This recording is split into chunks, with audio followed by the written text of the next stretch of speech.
Again, thanks so much for staying with us on the show, TMI on the ITV network this lovely Monday morning. So much to come on the show from our Abuja network studio where Joseph is on standby, and of course from our Lagos network studio where Josh and Patricia are on standby. But that'll be much later. Let's quickly link you up with our guest from the US, Wadiai Odige, who is also a Labour Party chieftain, a traditionalist, and public affairs commentator, joining our show today this lovely Monday morning. Wadiai Odige, thank you so much for finding the time to be part of our show today, all the way from the US.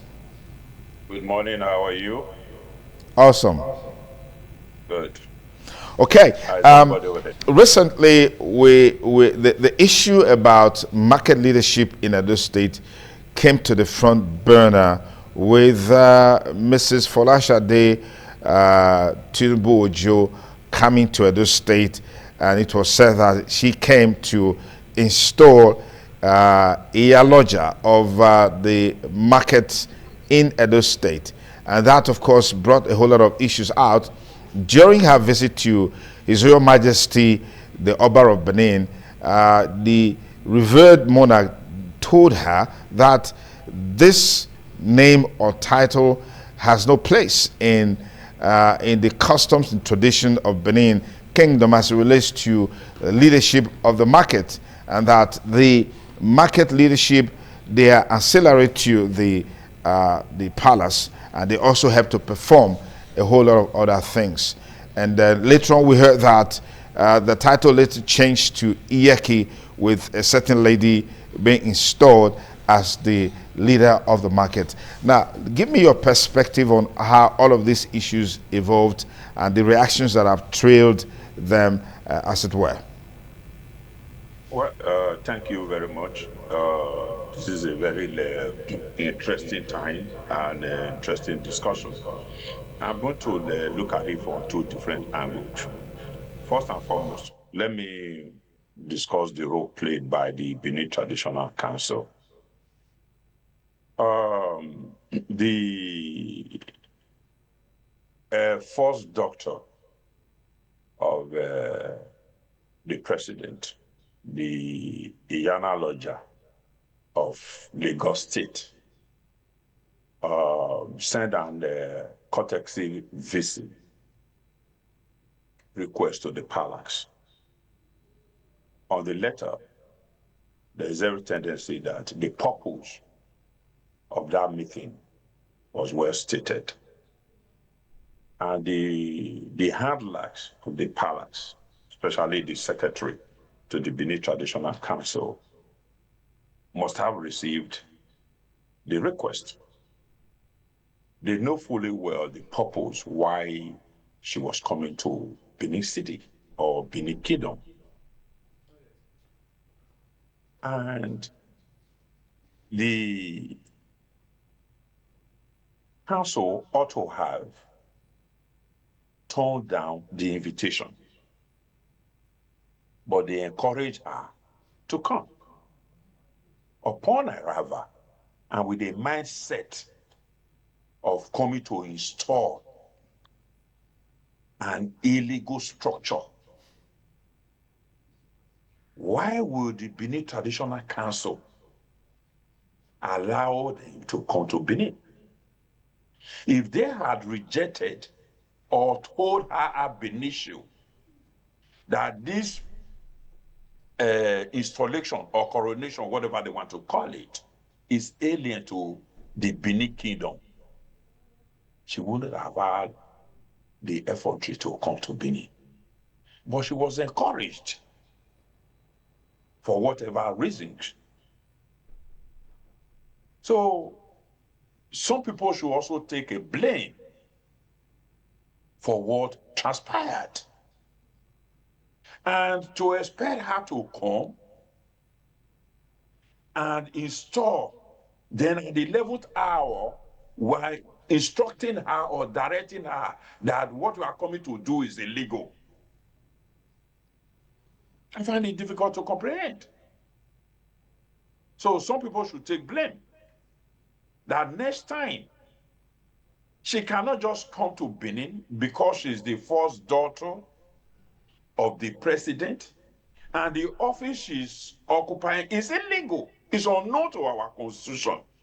The office of the first daughter. We don't have such in the constitution. The office of Iyaloja.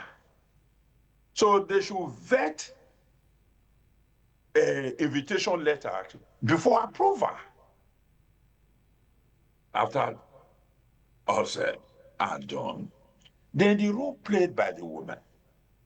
When they came, the palace, Enikao, and other council of chiefs, they were highly present and instructed while the Oba was sitting in council.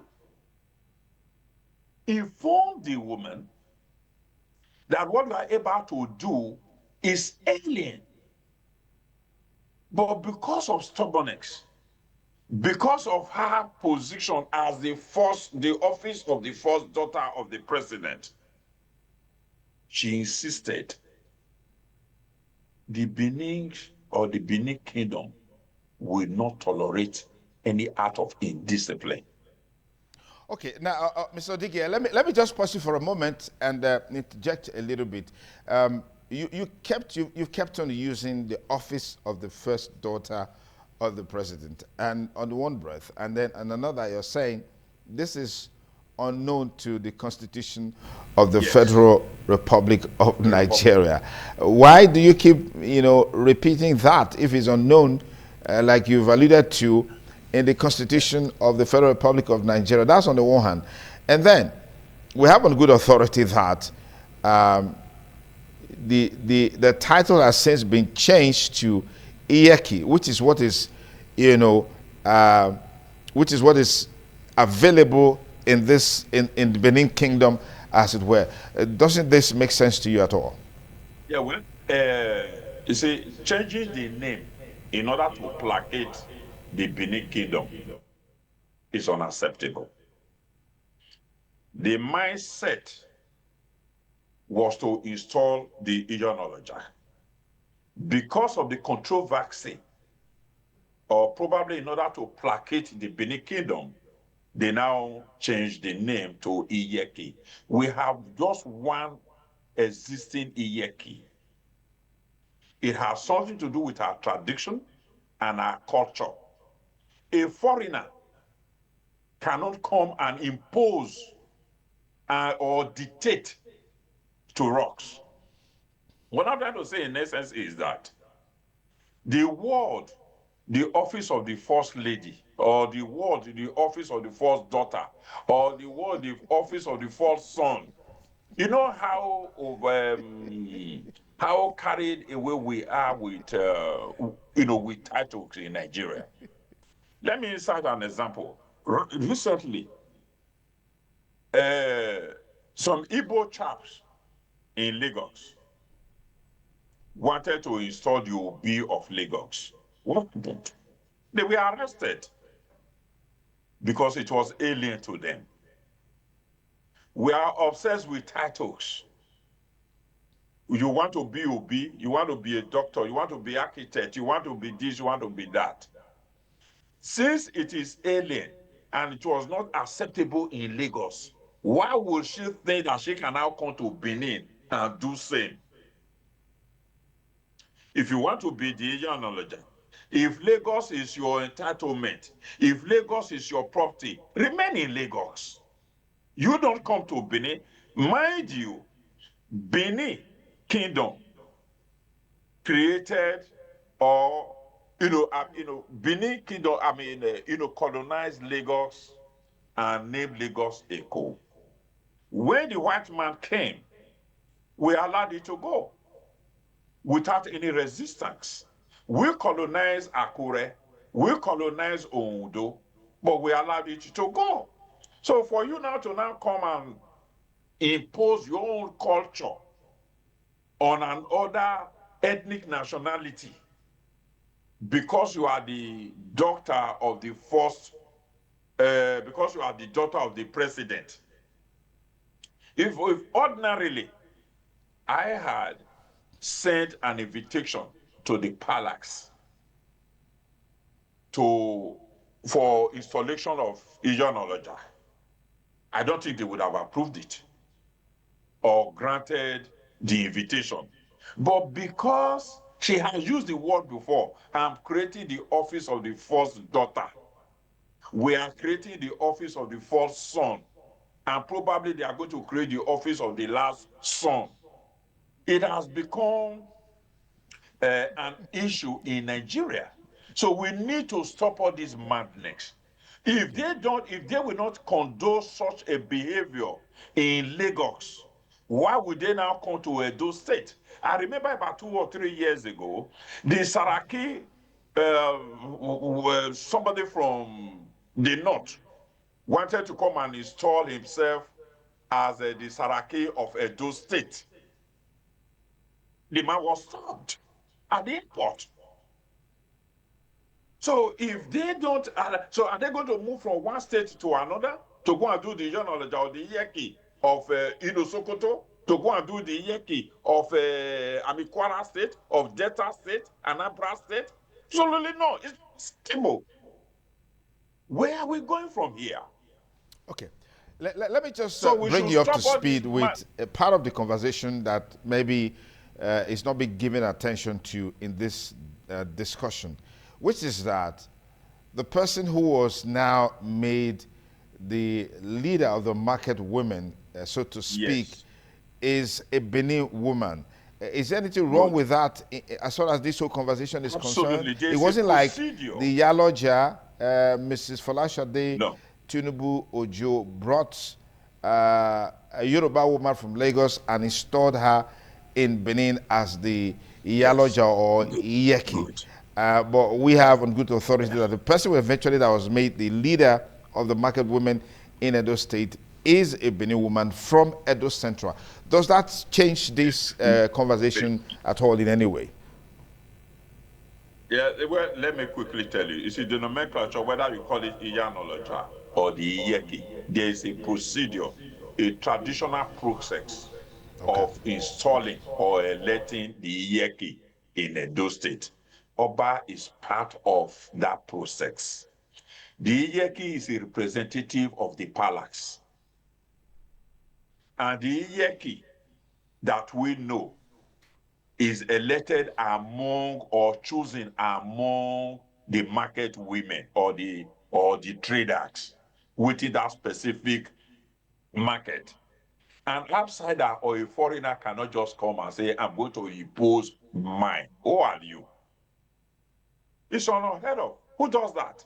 So there is a process, and that process is being blessed by the Oba. Two, in our tradition, it is only one person in our kingdom that wears a crown. Two persons cannot wear a crown in Benin kingdom. Whoever the Iyeki has claimed illegally, has claimed the Josephine, if she wears that crown, and Benin tradition says one of them must die or be beheaded. So should Josephine wear that crown, then Okay, she will be you're taking prepared us to to bear a the very consequence. different perspective to the whole conversation as far as this issue. But let's look at the broader side. We have this issue here now. What's your final take on what needs to be done to make amends or correct the anomalies? Because you are of the opinion that the approval for the courtesy visit, you have a challenge with that approval. Perhaps the issues were not properly articulated in terms of the intentions. But even at that, right before His Royal Majesty, all of those issues were addressed with His Royal Majesty telling the Iyaloja that this intention is alien to Benin Kingdom. That should have been enough for someone who is perhaps sensitive, so some very serious issue to take a cue and maybe backtrack. But what's your final take on this? Yes, when you look at her background and the role the father played, I remember some time ago when the father went to a meeting of traditional council in Lagos, the Oni of Ife was sitting, and the father came in. I think the Oni of Ife stood up to go and greet the father. That is how they behave in their area. But the Benin's, we are different. The Oba cannot go and stand up to go and greet an individual or a subject. It's not allowed. What I'm trying to say is that whatever transpired in the palace, and since the woman was approved for that visit, and the mindset she had was to come for the coronation of the Iyaloja or Iyeki of Edo State, irrespective of whatever now happened at the palace. Whether the Oba council advised her, she came and she said she was going to install the Iyaloja of Edo State. Mind you, here is the woman who is the doctor. To her, nothing will happen. Every day, nothing will happen. I'm going to do it anyway, irrespective of what the Oba says. So we should, at this moment, know that the Iyeki was illegally installed by the daughter of the president. Is DOA, dead on arrival. It will never work. Okay, now finally, what is the political dimension to all of these? Because I hear people say, well, this is connected to 2027. Well, if you look at most of the appointees, the Josephine and all what, and those people that were present, they were all APC members.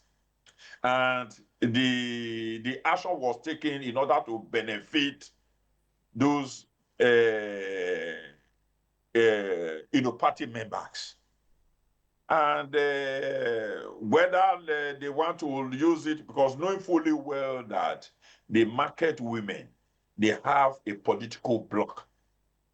And to compensate them, here is an opportunity for us to give them positions. But the resistance that they are getting from both the market women, from Edo people, and from Nikao, Josephine and others need to know that the action that was taken is dead on arrival, and should she parade herself as the Iyeki and wears the crown, there is a consequence to it. The market, those Iyeki of various markets, as appointed by Josephine, the Benin tradition says that their stores also will be destroyed, and should they resist, they be ostracized from the market or they be beheaded. So they should know the consequence. So right now, if people are trying to appeal to them to do the needful and stay clear from our markets. We will not allow anybody, irrespective of who you are, whether you are the president or whether you are the daughter of the president, to come to Edo Kingdom and stop. I mean, what happens after you leave? We are going to create another, political issues. Yes, granted. Two, when Modu Peburu became the governor, I know the palace said, you are the choice of my ancestors. That has a political weight. I think they were thinking along that line, that or more, or the palace is one of us. We can do and get away with murder. There are things you do and there are things you don't do. Okay. Especially when you want to trample upon our tradition. All right. So next time, I think basically you've said it all. Watai Odigia, thank you so much for the views that you shared with us. But the issue of beheading is is you know, a bit It's part of anachronistic in contradiction. terms of It's part of how contradiction. modernity has Yeah. taken over, you know, some of development and all of that. I believe there are other more subtle Our ways ancestors, it is not for all we. of these Our issues to be ancestors, the I mean, Enika, will do it resolved on our behalf. amicably, and we'll all be happy together. Thank you so much for your time with us on the show TMI, joining us all the way from the US. It shows your commitment to this program and your interest in the things that are happening in Edo State. It's the TMI on the ITV network. When we return, we'll be talking about the plight of teachers, particularly against the background of the removal of Edo language and some other languages from the education curriculum. Stay with me. We'll be back with you in just a moment. And yesterday, Imisi won the Big Brother Niger, the 10/10 edition. My colleague Sidney Shoka, who is the head of our entertainment desk, will be here to share some few thoughts with me along those lines. Stay with us.